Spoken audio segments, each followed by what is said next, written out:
What's going on, everybody? We got another video today, and yeah, pretty much the same as always. I just wanted to talk about some good old corn-ridden shit. Today, the topic is going to be about lifting. So, I don't know if anyone knows this. I don't know if I've talked about this yet. I've made like 6 videos, so I really probably should, but I don't. So fuck it. I like to go to the gym. I like to lift weights and try to make myself feel a little good, you know, get a nice pump, get some fat gains in this bitch. That's what I'm about, you know? Go to the gym, get some gains. But as anyone who's lifted before may know, there are these glorified things called supplements, and they're basically legal drugs that you get on the street. You get some fucking meth, you got your cocaine, all of them in supplements. So if you like using drugs, start lifting, because you could get away with it and no one will care. Just kidding though. They're not really drugs for the most part. So basically what I want to talk about is some pre-workout that I bought. And pre-workout, in case no one knows, in case you don't know, is essentially a supplement that you take, as you might guess, pre-workout. You take it before you lift, before you work out at the gym. And what it does is it has all these ingredients in it that kind of make your lift better. They'll amplify your workout, you know, so they'll make you have more stamina. You could lift for longer, you know, you could lift a little bit more. You have a lot of energy and focus, shit like that. So it's basically bullshit. It's probably causes cancer, probably is the reason my left testicles have to, never mind. But yeah, it's just one of the many workout supplements that exist on the market. However, like I was saying about the cocaine and meth, there have been some pre-workouts on the market that have actually been pulled completely from the market because of weird substances being found in them.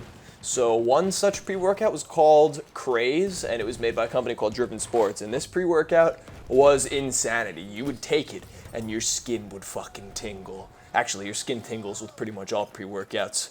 But your asshole would tingle. Everything that you don't want tingling would be tingling, my man. It wasn't a pleasant experience, you know?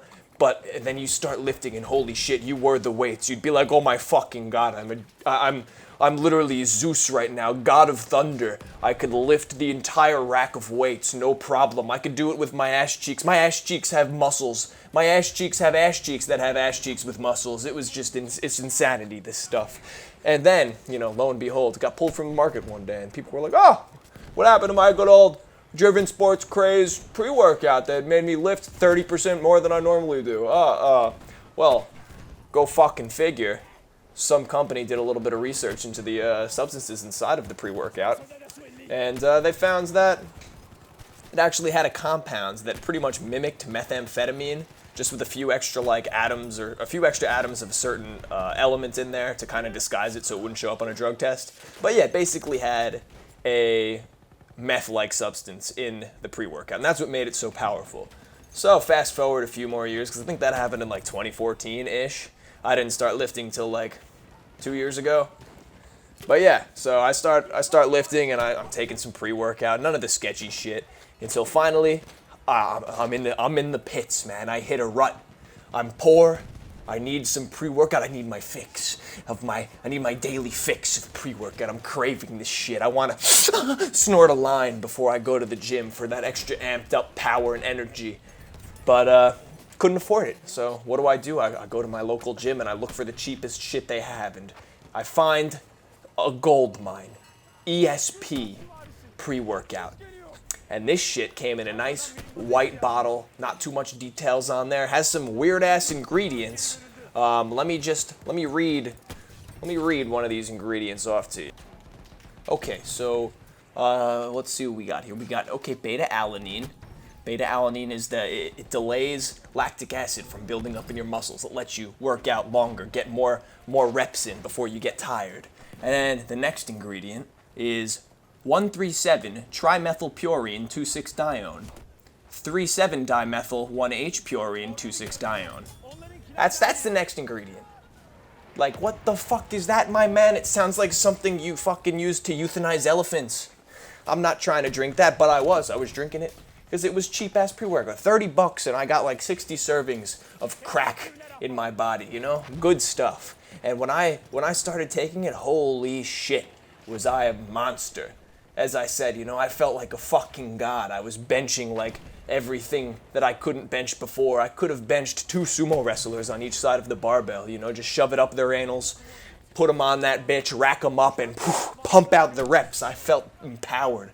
Felt like Donald Trump when he beat Hillary Clinton in the election. I don't know.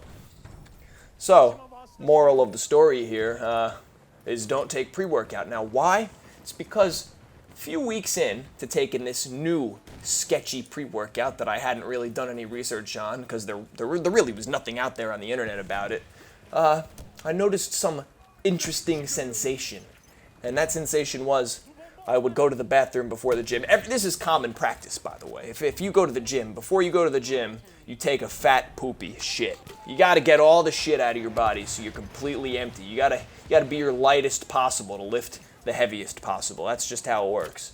And then right before you lift, you take your piss. You know, you get all the piss out of you too, so you don't have to just tinkle your pants halfway through your heavy squats.